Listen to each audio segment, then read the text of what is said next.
Kenapa disebut tahun duka cita Isra'nya Nabi? Karena Siti Khadijah wafat pada tahun itu dan berduka. Jadi kalau besok-besok ibu lebih dulu meninggal, lalu suamimu menangis, ya Allah kenapa terlalu cepat kau panggilin istri saya. Meskipun dia tukang ngomel, tapi saya dia ya Allah baik betul. Ciri-ciri penghuni surga. Tapi kalau sebaliknya begitu ibu meninggal, suamimu masuk kamar berteriak, merdeka!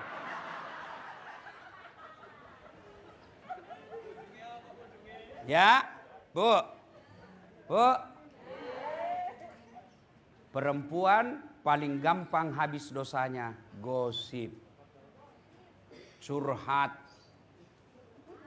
Ya.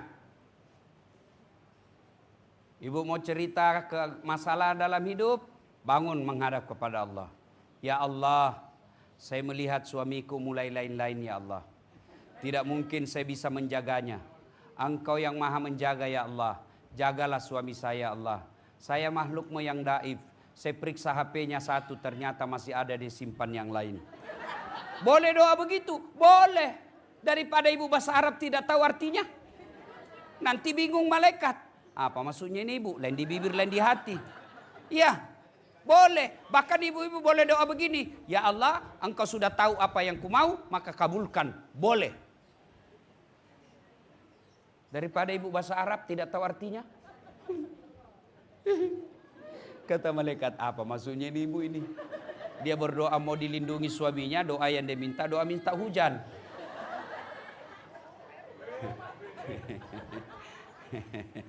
Heboh juga mbak. Sudah ya? Gosip. Berhentilah bergosip. Ibu ada masalah, ngadu kepada Allah. Minta tolong kepada Allah. Kenapa sekarang banyak pejabat yang korup? Karena ibunya gagal didik anaknya. Jadilah istri seperti Khadijah. Meskipun sudah wafat, Nabi masih mengenangnya. Suatu ketika Nabi sudah bersama dengan Aisyah. Tidur bersama Aisyah, Bu. Lalu Nabi bersabda, seolah-olah ada terompak kakinya Khadijah. Bayangkan, Bu. Ibu lagi tidur dengan suami, lalu suami sebut perempuan lain. Ngamuk kan? Aisyah pun berkata, ya Rasulullah, saya ada di sampingmu, tapi yang kau ingat Khadijah. Apa sih kelebihan Khadijah dari saya? Lalu Nabi bersabda, ya Khumairah, kamu tidak bisa membandingkan dirimu dengan Khadijah. Ketika tidak ada orang percaya kepadaku, Khadijah orang pertama yang percayaiku. Ketika orang tidak ada mau bekerja sama dengan aku diboikot selama 3 tahun, hartanya Khadijah habis untuk menolong umat Islam. Itulah Khadijah. Maka ibu-ibu, kalau mau bersama Khadijah, maka jadilah seperti sifatnya Khadijah sekarang. Rasulullah 6 dari anak dari Khadijah. Aisyah tidak memberi anak. Ya kan? Khadijah. Padahal ibu tahu, Khadijah dinikahi Nabi sudah 2 kali janda dan lebih tua dari Rasul. 2 kali janda. Maka bapak-bapak, janda yang lebih tua dari bapak. Kalau saya ndak usah Pak, yang lebih tua Pak. Dia bilang janda harus disantuni Ustaz. Saya bilang berapa umurnya? 70. Saya bilang ya oke lah, saya santuni, ndak usah saya nikahi. Itulah Rasulullah. Maka ibu-ibu, jadilah Khadijah. Bagaimana sifat Khadijah, Bu? Rasulullah salah satu kebiasaan Khadijah, kalau Rasulullah balik dari dakwah, Khadijah sudah siap di rumahnya. Apa yang beliau sediakan? Baskom. Tahu baskom ibu? Tahu baskom? Ibu-ibu tahu baskom? Baskom itu lalu diisi air hangat. Setelah itu Nabi balik, dia simpan itu baskom di kakinya Rasulullah dengan air hangat. Dia bersihkan kaki Rasulullah sambil dia urut-urut. Mau seperti Khadijah ibu? Mau ibu? Mau? Bapak-bapak pulang ini nanti belikan baskom. Masya Allah. Ustadz, suami saya tidak sholat. Bukan urusanmu. Ustadz, suami saya malas. Bukan urusanmu. Istri saya kadang saya tanya, mamanya cek. Dia tidak pernah ngeluh. Padahal saya hampir tidak, lebih banyak saya di luar daripada sama beliau. Saya paling datang sehari. Pergi lagi 2 minggu. Datang lagi 2 hari, pergi lagi 1 bulan. Suatu ketika saya tanya, enggak pernah kau ngeluh? Apa dia bilang? Saya bukan cari perhatian sama suamiku, saya cari ridha Allah. Kalau Allah sudah ridha sama saya, surga bagiku. Suami saya boleh saja benci, yang penting jangan Allah. Masya Allah. Padahal saya selisih 28 tahun sama bini saya, Bu. Itu istri saya, Pak. Kalau saya mau pergi kerja, mau pergi ceramah, itu dia cium tangan dulu. Cium dulu ini, Bu. Ini dulu dicium. Sudah itu ini lagi dicium. Dia cium lagi. Sudah itu ini lagi dia cium, Bu. Mata kanan lagi. Mata kiri lagi. Terakhir ini. Agak lama sedikit. Ya kenapa istri saya? Sudah itu dia usap dada saya, Pak. Tidak pernah dia tutup pintu mobil sebelum dia bilang, Ustadz ridhoi saya. Padahal tadi malam saya bertengkar. Padahal tadi malam saya bergaduh. Tapi begitu saya mau keluar, tidak pernah dia tampakkan rasa marahnya. Kenapa, Ibu? Karena tidak ditahu ajal. Siapa tahu suamimu pergi cari nafkah. Siapa tahu suamimu pergi cari uang untuk anak istrinya. Ternyata di jalan kena sakaratul maut meninggal. Ibu bertengkar sebelum dia pergi. Ibu pasti tidak akan pernah mengampuni diri sampai akhir hayat. Itulah sebabnya jangan pernah marah ketika suamimu pergi cari nafkah. Semarah apapun malam pergi suamimu, hilangkan rasa marah. Pulang baru kau lanjutkan. Masya Allah. Bu.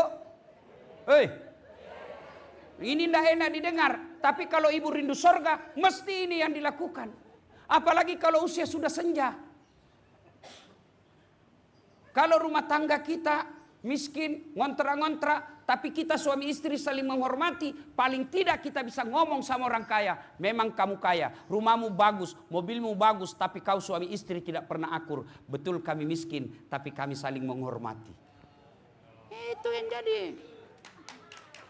Ini sudah ngontrak-ngontrak, kerja tidak jelas, hujan kehujanan, panas, begaduh tiap hari. Kapan kau bahagia? Yang herannya bertengkar, hamil lagi.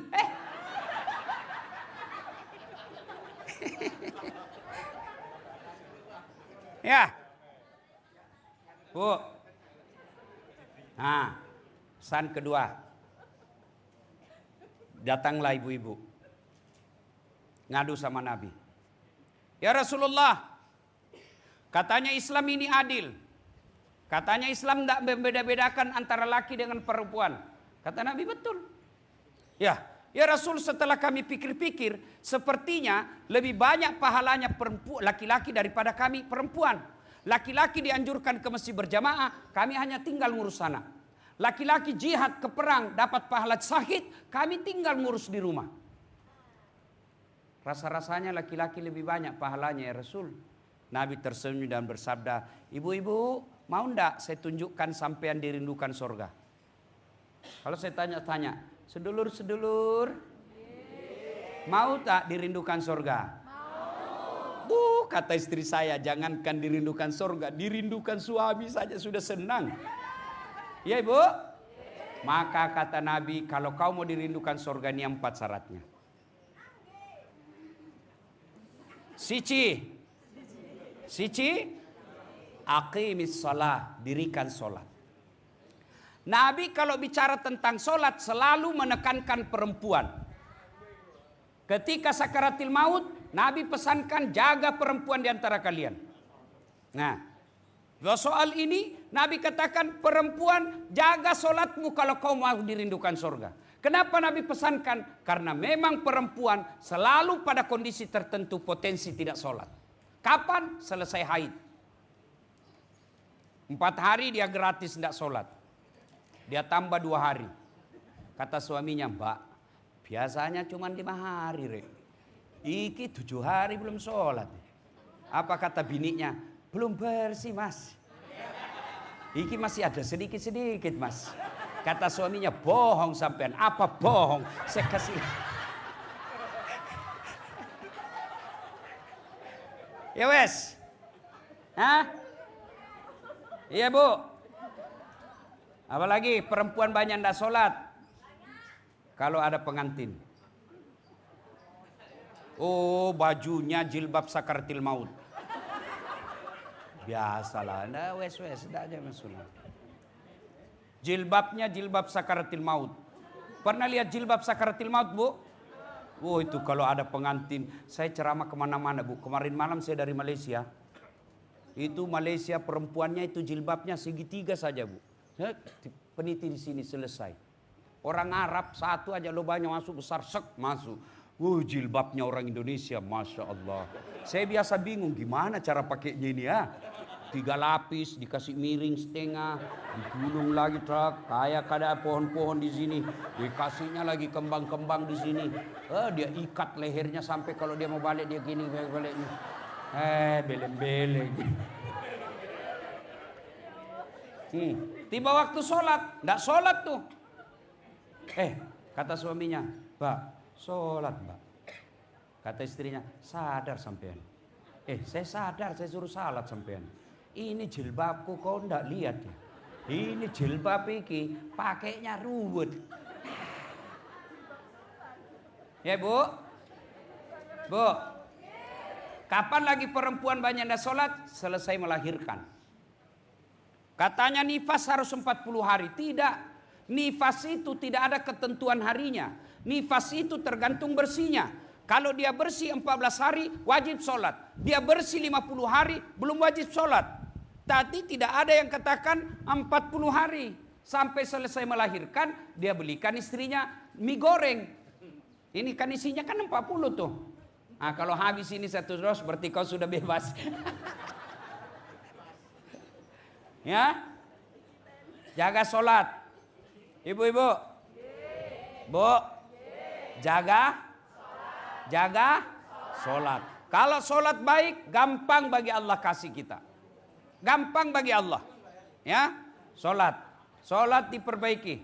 Yang kedua, kata Nabi, kalau kalian mau dirindukan oleh surga, setelah sholat, wasyamu Ramadan.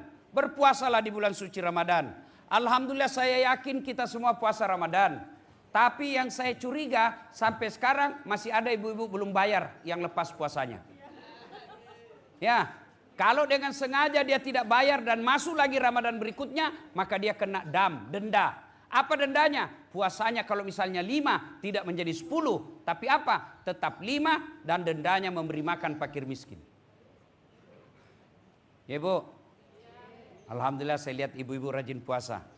Tapi coba lanjutkan Senin Kamis. Coba lanjutkan Senin Kamis. Kalau sudah rajin puasa Ramadan, alhamdulillah. Tapi coba lanjutkan Senin Kamis. Apalagi ibu-ibu yang sudah tua-tua. Biasakan puasa Senin Kamis. Ya, Bu, orang yang selalu puasa Senin Kamis, insya Allah sehat. Ya, ada situ Stelsem apa namanya? Apa Pak Camat itu yang ganti kromosom? Stem. Itu ada profesor di Sulawesi Selatan ahli soal itu. Dia bilang stem cell paling baik puasa, aman, tidak ada risiko dan dia dapat pahala. Puasa. Bagaimana caranya Ustaz? Misalnya hari Kamis besok, ya sudah niatkan. Saya tidak bisa makan sahur Ustaz. Begitu mau tidur, niat saya mau puasa besok. Minum air atau makan buah atau makan seadanya nasi, niatkan puasa besok. Ternyata jam 10 datang tetangga bawa nasi kuning. Ibu minum, Pak makan, tak. Habis 1 piring. Ternyata saya puasa. Lanjut, itu rezekimu yang 1 piring. Lanjut, tidak apa-apa, boleh. Ternyata siang datang lagi orang bawa es dawet. Habis lagi. Saya puasa. Lanjut, itu rezekinya. Asar lagi, ada lagi datang bawa pisang goreng. Wah, enak betul. Pas habis, puasa. Lanjut, rezekimu. Yang penting betul-betul lupa. Bagaimana kalau lagi makan tiba-tiba ingat, saya puasa. Maka yang ada di mulut wajib dimuntahkan lalu bersihkan. Jangan masuk pisang goreng setengah, puasa, terlanjur. Batal. Ya, coba diamalkan. Puasa Senin Kamis. Yang berikutnya perempuan dirindukan oleh surga adalah mereka yang menjaga harga dirinya. Salah satu cara menjaga harga diri, tidak boleh keluar rumah tanpa izin suami. Ini yang banyak dilanggar perempuan sekarang. Haram hukumnya perempuan keluar rumah tanpa izin suami. Ini baru 10 menit pergi suaminya, dia telepon temannya. Mbak, Tunjungan Plaza mbak. Ya wes, nyusul. Nah, sampai jam 1 suaminya menelpon. Mbak, di mana kau mbak? Aduh banyak sekali pertanyaanmu. Nah, boleh seperti ini. Laknat Allah. Dengar hadis Nabi. Laknat Allah bagi mereka perempuan yang keluar rumah tanpa izin suaminya. Ini yang banyak dilanggar perempuan modern. Itulah bedanya kita wanita muslimah dengan wanita munafik.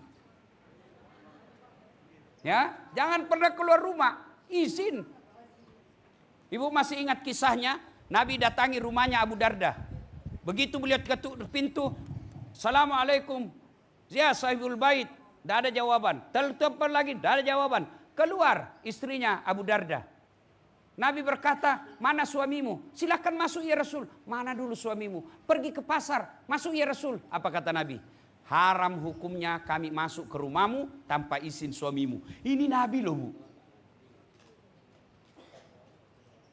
Jadi wanita muslimah menjaga harga diri. Satu di antaranya, jangan pernah keluar rumah tanpa izin suami. Ini perkara gampang, tapi itulah setan berhasil. Dia goda kita. Akhirnya apa? Sedikit dosa, sedikit pahala, banyak dosa. Mau masuk surga. Kau kira ada orang dalam?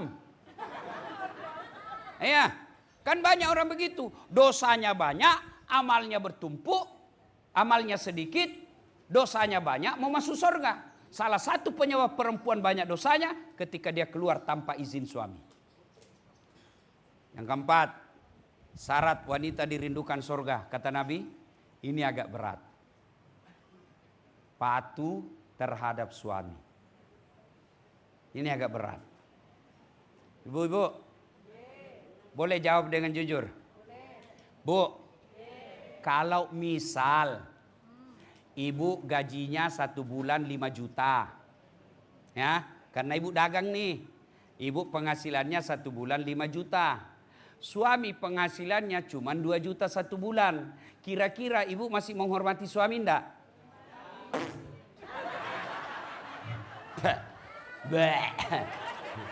Bos, kamu aja ndak ada kerjamu, suami punya kerja kau ndak hormati. Apalagi kalau sudah ada. Bu, mau dirindukan surga? Taati suami. Suami saya ndak sholat, bukan urusanmu. Dan hebatnya di perempuan Islam, hebatnya menjadi perempuan Islam, dengar bu, dosanya suami dia tidak tanggung istri. Sebaliknya, dosanya istri ditanggung oleh suami. Jadi kalau ada perempuan nanti di akhirat, ketika belum bergerak kakinya diadili, ada 4 laki-laki yang harus tanggung jawab terhadap perempuan itu. Siapa? Yang pertama, bapaknya. Yang kedua, saudara laki-lakinya. Yang ketiga, suaminya. Yang keempat, anak laki-lakinya. Ketika ada perempuan wafat dan dia tidak baik agamanya, ditanya, mana bapaknya ini? Saya sudah didik anak saya itu. Dari kecil saya didik sampai menikah. Setelah ijab kabul, bapak tahu namanya ijab kabul. Ijab penyerahan, kabul serah terima. Itu ijab kabul. Ketika bapak sudah saya terima nikahnya ini bin ini dengan mahar, itu berarti tanggung jawab bapaknya ibu pindah ke tanggung jawab suami. Saya sudah didik anak saya. Itu suaminya tuh yang tidak beres. Maka dicari suaminya. Mana suaminya nih? Oh ini. Oh kau rupanya. Pantas istrimu gini. Kau tidak pernah hadir berjamaah di masjid. Pantas istrimu gini. Kau terlalu sibuk cari uang. Tidak pernah kau ajar anak istrimu. Pantas istrimu tidak sholat. Kau sendiri tidak sholat. Maka jangan pernah menghina suami. Karena suami dia tanggung istrinya dunia. Juga dia tanggung istrinya di akhirat. Gue pikir gampang jadi suami. Hah? Malu itu suamimu kalau kau pulang lebaran tidak pakai baju baru. Kalau perlu suami tidak usah pakai emas, yang penting istrinya pakai emas. Iya. Mana pernah ibu pikirkan suami pakai emas?